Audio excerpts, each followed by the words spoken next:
My name is Dora. I'm a format expert, and this video is to show you how to set up your site's homepage.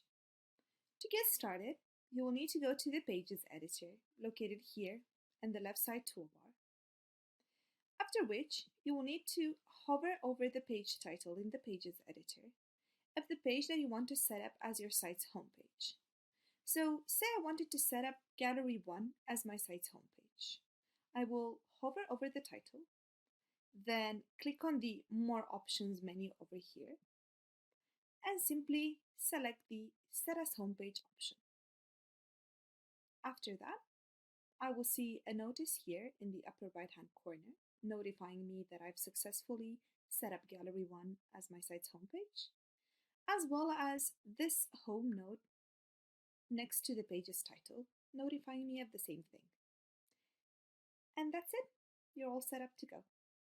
You can either leave your homepage in the In menu section, or you can drag it and drop it in the Not in menu section by simply clicking and dropping it. Or again, you can click on the More Options menu over here and tap Remove from Menu so that your homepage will then be placed in the Not in menu section over here, where it won't be visible within your site menu. I hope this has been helpful to you. If you have any questions about this or anything else, please do feel free to reach out to us via chat. The chat icon is located here in the lower right hand side corner of your screen, or via email at info@format.com. We'd be happy to help.